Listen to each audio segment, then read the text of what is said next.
And good afternoon and aloha. Welcome. I'm Ron Mizutani, President and CEO of PBS Hawaiʻi. Thank you for joining us in this afternoon's exclusive event featuring a sneak preview of Missing in Brooks County, a very moving film. The program you saw today, by the way, will be airing on Monday, January 31st on PBS Hawaiʻi at 9 p.m. Also available on demand at pbshawaii.org. Joining us this afternoon, and we're so grateful to have all of them. Begin with Dr. John Robert Egan. He's a director of the Refugee and Immigration Law Clinic at the William S. Richardson School of Law at UH Manoa. Thank you, John, for joining us.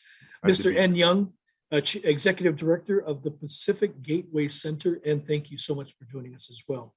And also from the Pacific Gateway Center, Mrs. Terina Wong, deputy director, social and immigration services.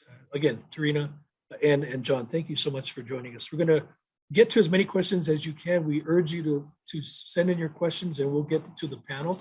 If it's specific for an individual, please say so. But if not, we'll just kind of send it out to all the panel. But I want to start with you, John, if you don't mind.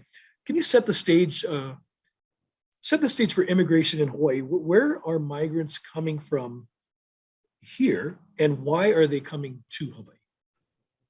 Well, Ron, thanks first for airing this really moving documentary. I think this is a really important topic, and hats off to you and everybody at PBS for putting it out.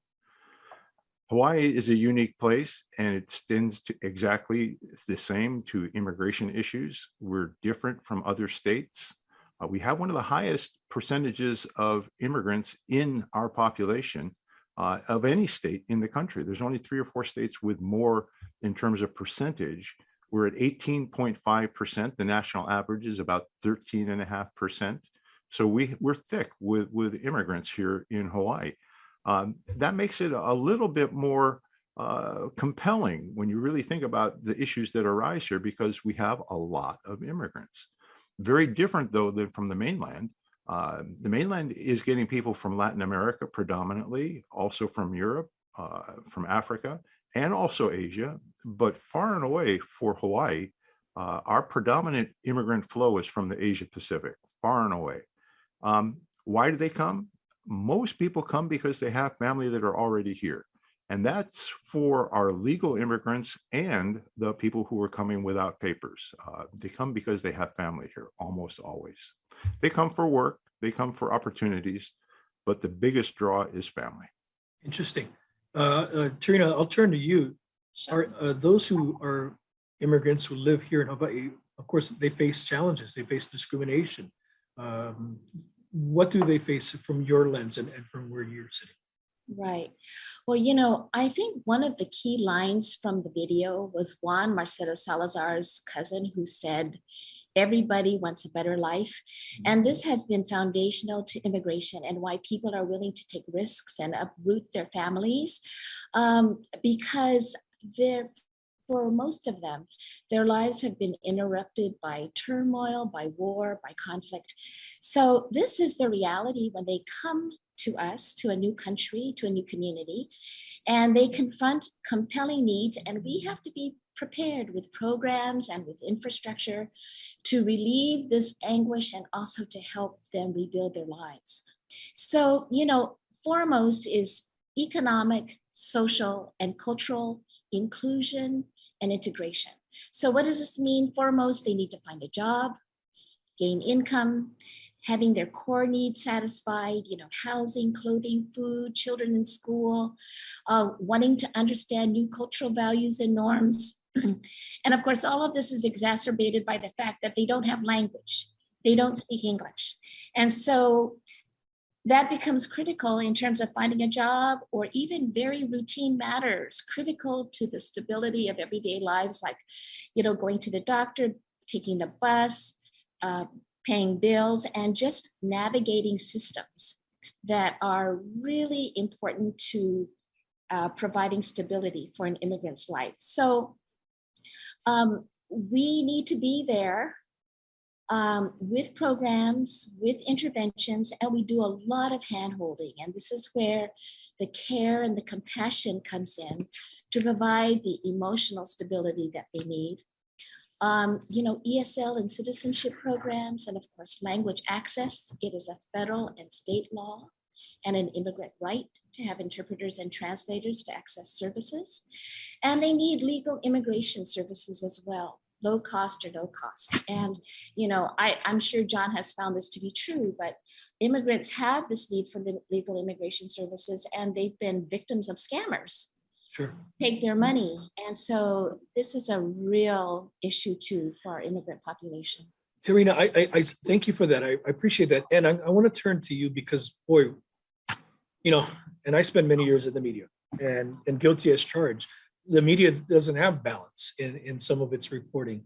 The harmful myths just get fueled even more. They're taking away jobs. They're not paying taxes. They're increasing infections of COVID right now. Not true. In fact, quite the opposite. How, in a positive way, has immigration affected our economy?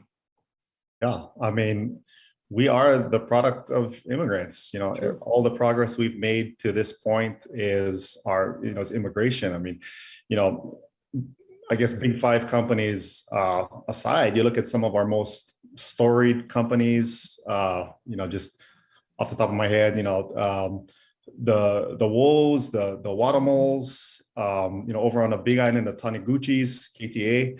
I mean, they've done very well for themselves. They've created jobs. They've supported their communities. And Ron, as I know, as nonprofits, they're also very philanthropically inclined. So, we've gotten it both ways in that not only have immigrants help us, kind of build the structure, but, they've reinvested in the community as well.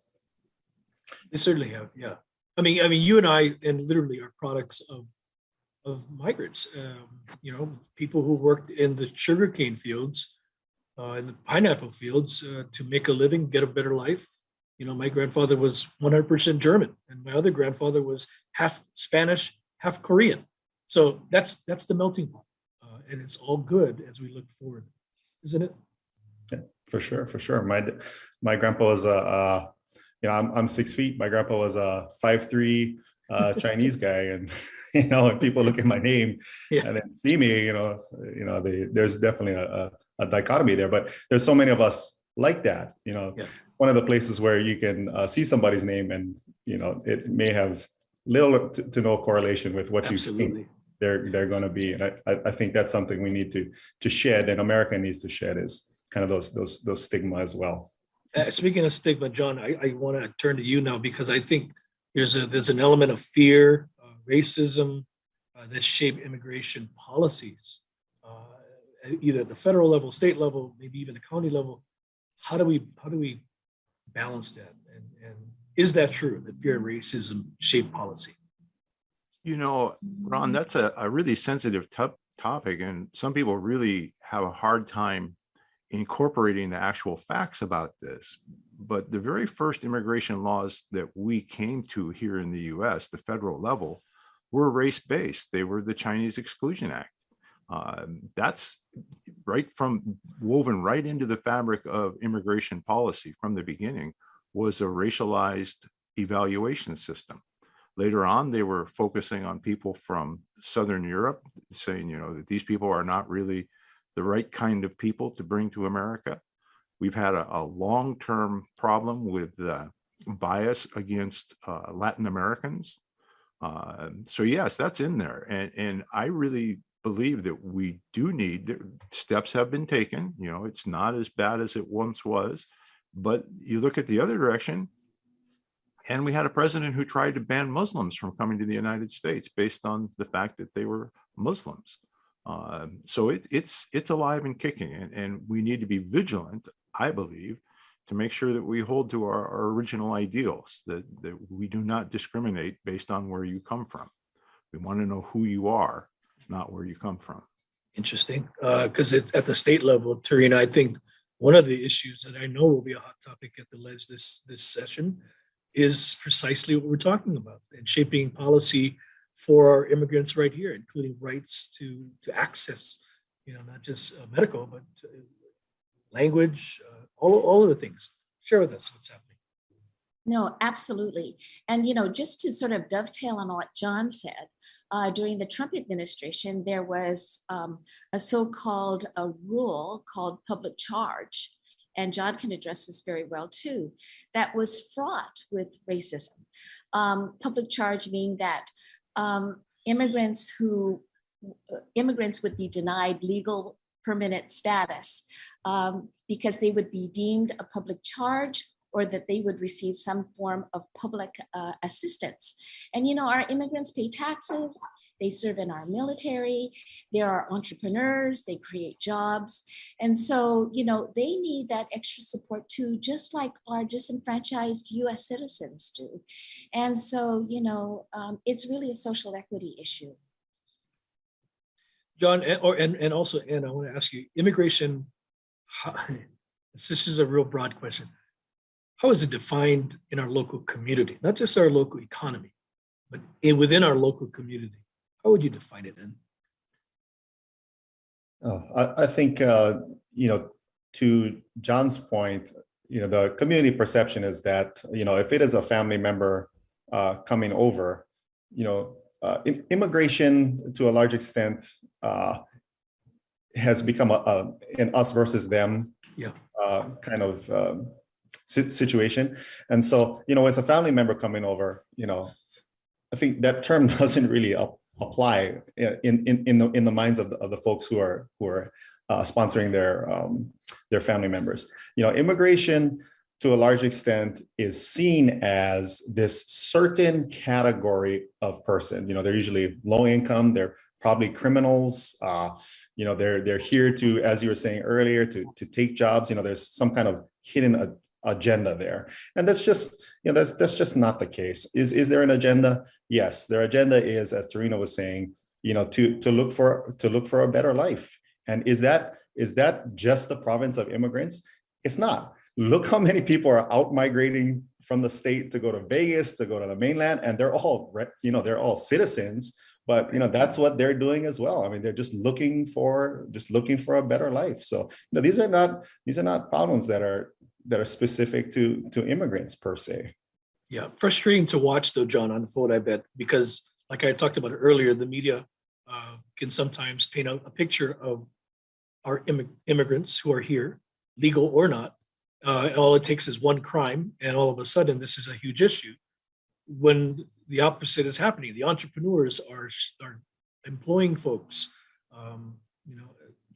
How frustrating is that when it comes to, from your eyes, and what's happening legally? I've been working in immigration law for about 25 years, and most of that here in Hawaii. And it's really disturbing to have the public perception turned that way. I mentioned that we have about 18.5% of our population foreign born, but 20% of our physicians are foreign born. They're not doing crimes. Look at the engineers, look at, high-tech industry, a lot of immigrant entrepreneurs in the high-tech industries. And we're trying to promote that here in Hawaii as an economic engine.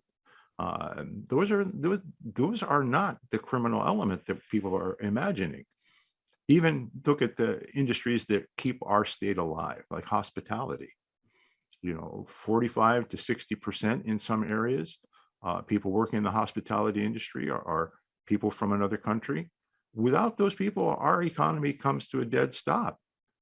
So this idea, and study after study shows that immigrants do less crime than native-born Americans. The percentages are lower. So how do we get this perception? I think it makes a good story, so it gets published, but it's not really what's really going on. And may I add to that? Yes, please. When you think about it, immigrants, the sacrifices that they make to come to the United States and to live here and to rebuild their lives, why would they do anything or get into trouble if it would lead to deportation?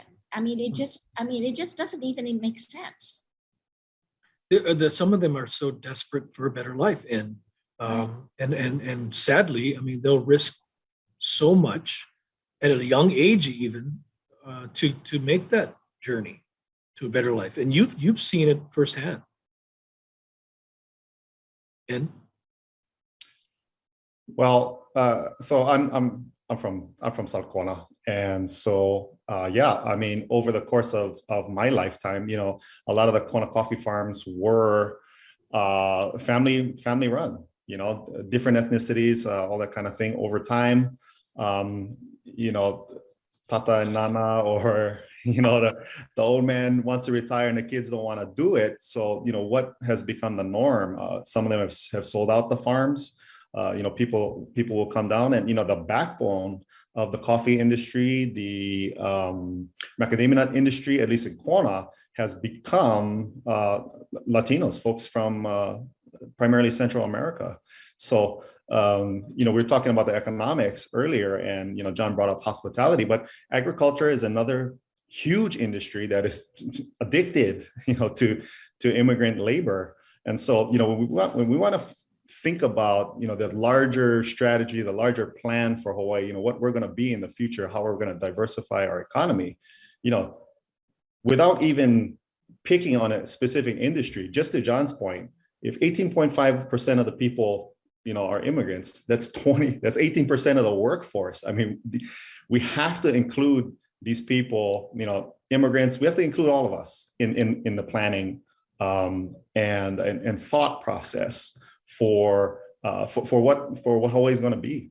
Yeah, and I think we're seeing a change in conversation, maybe, John. I know the Micronesian community has been a lot more vocal. They're getting a seat at the table, if you will, to En's point.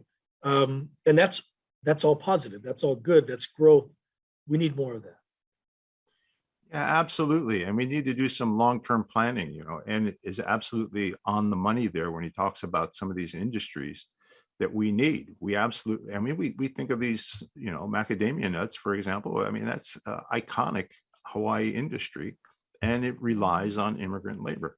Same with the Kona coffee and a number of other industries, the orchids, you know, all these things.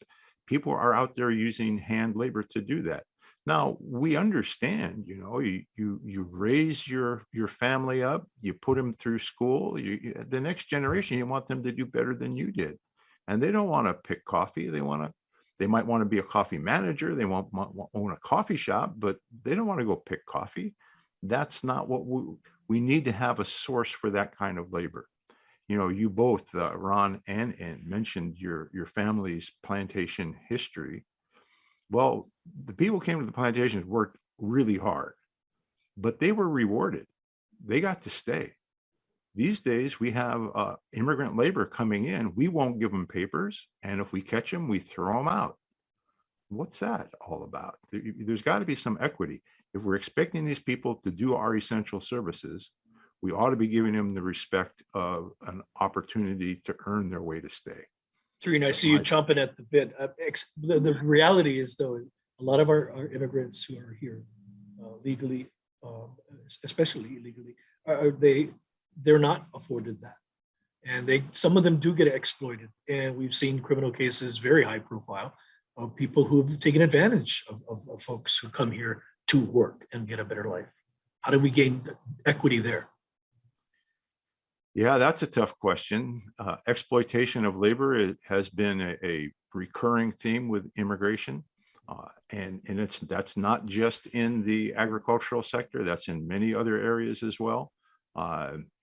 We have to be strong enough on these issues to hold to our values. You know, if you're working for a living, one, you should be paid a living wage. And two, you ought to be free to make some choices about your life if you're contributing to the community. You know, you mentioned, Ron, the criminal element, and it's there. There's no question about it. Nobody can deny that.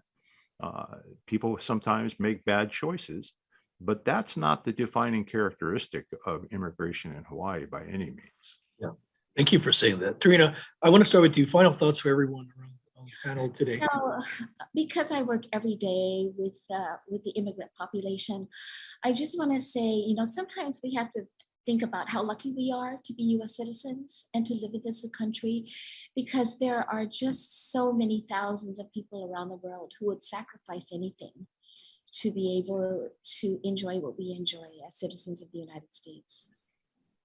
John, your final thoughts, please. You know, you asked earlier, how is Hawaii affected by immigration? I would take that another step. I'd say that Hawaii has been defined by immigration. It's us. Immigration is us. And your final thoughts on this topic, and especially coming out of such a moving film that folks watched today. And I'm sure those who are still with us, they learned a lot today. And in Hawaii, we have our own challenges, issues. Your final thoughts? Yeah. We talked a lot about kind of the divisiveness. And I think, Ron, especially for you and I having a native component, whatever size that may be, I think the challenge is for us, we were the host culture. We still are the host culture. We need people like you and I who look like you and I to say it's okay for other people to be here. We've said it before, and I think it turned out pretty well. And, I think it's incumbent upon us, as the hosts to make it okay and lead the way in that regard. Well, before we wrap things up, I just wanted to thank all of you around the panel today for your good work, because it's sometimes goes without even recognition, accolades. You don't do it for that. You folks are doing it to serve your communities. So Tarina and John, you Vice have been doing this for so many years. And, we're the melting pot of the Pacific, but boy, we got our own issues, don't we? But we can overcome them. I just want to thank you for your good work. And I want to thank everybody who's joining us right now and still with us. We in Hawaii, we want to think that everything is pono. But the reality is we're not quite there yet. And but we can get there. And John, anything, one final thought? Well, it is a work in process. And I agree. I think that if we approach this with a little bit of that aloha spirit, it's possible to make it work. Tarina? If anyone can make it work, it would be Hawaii. Thank Yeah, we really can lead the way in this space for sure. We've done it before, and with a little elbow grease, we can do it again. All right. This concludes our panel discussion for this afternoon. We thank everybody for spending the afternoon with us. Again, we apologize if we didn't get to any of your questions, but we welcome you to send your questions into us, and we'll get it to the panel if you want to do it privately. PBS Hawaiʻi, again, will be sending all of you in the audience today a survey through email for your feedback on today's event.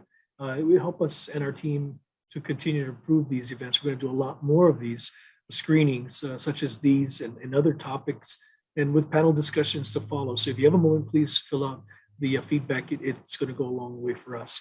And don't forget, the broadcast premiere of the independent lens film Missing in Brooks County will air on Monday, January 31st on PBS Hawaiʻi at 9 p.m. Tell your friends or those you think would be benefit and learn from this very moving and very powerful program. Again, that's available on demand as well at pbshawaii.org. On behalf of our panelists and their entire ohana here at PBS Hawaiʻi, we thank you for joining us. Until next time.